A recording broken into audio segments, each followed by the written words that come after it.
और हरियाणा के रोहतक में वारदातों का मामला लगातार जारी है। ऐसे में लगातार जहां कई दिनों से मर्डर हत्या की खबरें सामने आ रही थी, तो वहीं बीजेपी के वार्ड नंबर 20 से नवनिर्वाचित पार्षद को धमकी दी गई है। इसको लेकर पार्षद प्रवीण कौशिक ने शिवाजी कॉलोनी थाने में शिकायत दर्ज करवाकर रोहतक पुलिस अधीक्षक से मुलाकात की और इस मामले में सख्त से सख्त कार्रवाई की मांग की है। देखिए रोहतक से हमारे सहयोगी सुक्रमपाल की एक खास रिपोर्ट।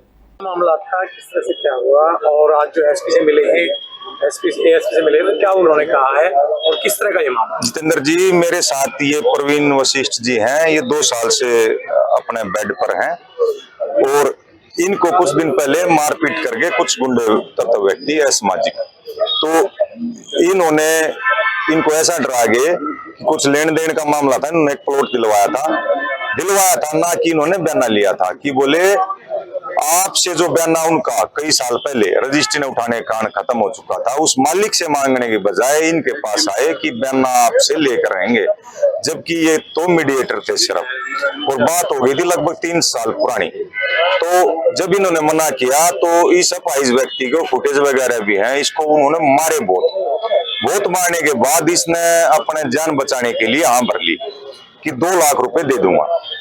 तो ये मेरे यहाँ वार्ड से है, तो ये अपनी माता को लेकर मेरे पास आए और रोने लग गए और बोले मेरे पास पैसे तो है नहीं जी, ना मैंने ले रखे, मैं फांसी खाऊंगा। तो मैंने कहा कि नैतिकता के नाते अगर आप ही फांसी खाने लग गए तो मेरा यहाँ रहने का कोई धर्म नहीं है, हम सारे भारतीय जनता पार्टी के कार्यकर्ता आपके साथ हैं, मैं आपके साथ हूँ।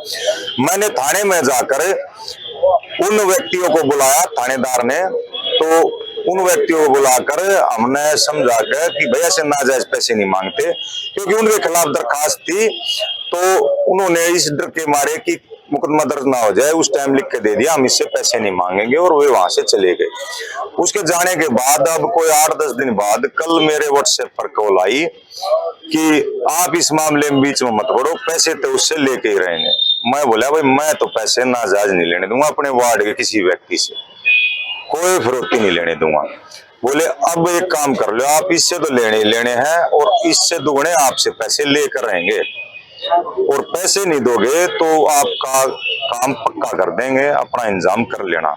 मैं बोला भाई मैं इतना डरने वाला व्यक्ति नहीं हूँ, हम जिस पार्टी से हैं वो पार्टी का व्यक्ति किसी से डरता नहीं। मैंने एक जिम्मेदार नागरिक होने के नाते इसकी जिम्मेवारी शिवाजी कॉलोनी थाने में पहले फोन के माध्यम से दी और फिर दरखास्त लिख के दी। तो माननीय एसपी साहब से भी हमारी बातचीत हुई, तो एसपी साहब ने संज्ञान लेते हुए तुरंत ये एफआईआर दर्ज करवा दी। एफआईआर दर्ज होने के बाद गिरफ्तारी कर ली एक व्यक्ति की। और अब हम यहाँ एसपी साहब तो थे नहीं, तो अपने यहाँ आईएएस हैं, आईपीएस हैं जो शशि शेखर जी, उनसे मिले थे। उन्होंने बहुत अच्छा कहा और हम उनका धन्यवाद भी करने आए प्रशासन का तुरंत कार्रवाई के लिए, ऐसे ही सहयोग मिलता रहे। उन्होंने कहा है कि जितने भी गिरोह है ये रेडी वालों से भी मंथली लेते हैं, गरीब व्यक्तियों से, गरीब व्यक्ति शिकायत कर नहीं पाता, किसी तरह इसने हिम्मत मार के शिकायत करी। और अब मैं जनता से भी ये कहना चाहता हूँ, चाहे वार्ड 20 की हो चाहे शहर की हो, चाहे हमें कितनी धमकियां मिले, हम आपकी लड़ाई अपंग की, कमजोर की, महिला की हर तरीके से लड़ेंगे और किसी भी कारण से हम पीछे नहीं हटेंगे। और प्रशासन से हमने मांग की है कि इनके पास जो हथियार हैं इनका नेटवर्क खत्म किया जाए और ऐसा संदेश दिया जाए कि आगे किसी भी व्यक्ति को इस टाइप के असामाजिक तत्व तो परेशान ना कर सके। कौन है धमकी देने वाला? एक इसमें श्रीओम नामक व्यक्ति था और उसके गिरोह हैं, उसका जो नाम है वो ही बता पाएगा क्योंकि वे उसके साथ इन्वॉल्व हैं। हमने तो जो उसका नाम उसने बताया एक नाम दे दिया, लेकिन उस वक्त पे कई व्यक्ति थे।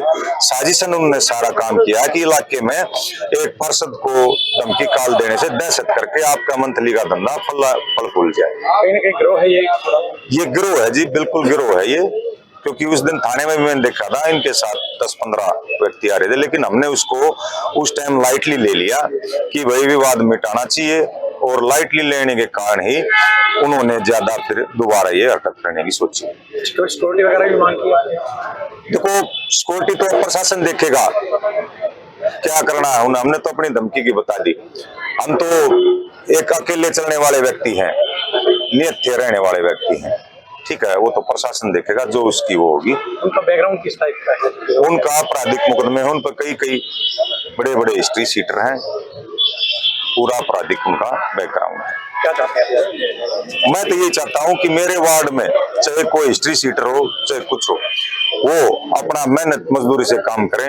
अगर किसी व्यक्ति को, कमजोर को सेधेगा, तंग करेगा, तो मैं अकेला नहीं हूं, मेरे साथ में भारतीय जनता पार्टी का पार्षद हूं, मेरे साथ मेरी महिला मोर्चे भी हैं, मेरे यहाँ के पूरे मंडल के अध्यक्ष भाई मनीष शर्मा जी भी हैं, राजवीर जांगड़ा, श्याम शर्मा जी और नरेंद्र रोहिला जी, पूरा एक पदम ढुल भाई हैं यहाँ खड़े हैं साथ में, मोहित जांगड़ा जी। हमारे साथ एक 36 बिरादरी की टीम है और 36 बिरादरी की टीम हम यहाँ जातिगत भेदभाव मिटेंगे, जो कि पहले कोई पर्सनल किसी ने किया था।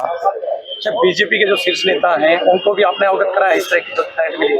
माननीय मुख्यमंत्री तक भी हमने मैसेज पहुंचा दिया है और हमारे यहाँ से भी हमारे मनीष ग्रोवर जी, हमारे प्रदेश अध्यक्ष मोहनलाल बड़ोली जी, जिला अध्यक्ष रणवीर ढाका जी, हमारे मनीष ग्रोवर जी, जो यहाँ से हमारी बीजेपी का पूरा संगठन, मंडल अध्यक्ष तो हमारे आए हुए हैं, हमारे बड़े ही सीनियर नेता भारतीय जनता पार्टी के पदम ढुल जी आ रहे हैं, सुमन भारद्वाज जी आ रहे हैं, सारी हमारी बीजेपी की टीम एक साथ है, संगठन हमारा एक है।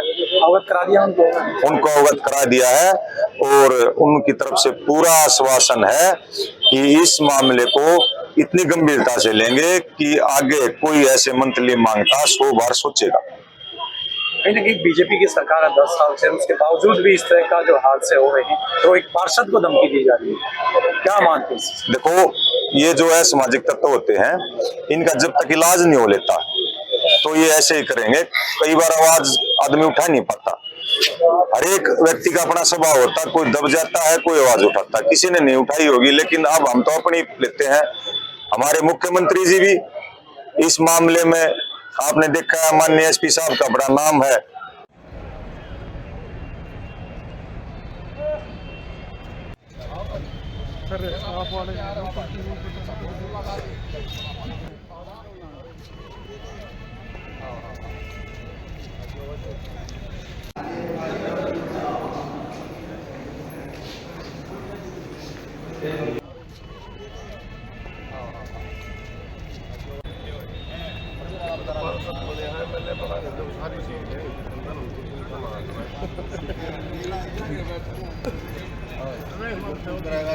और बता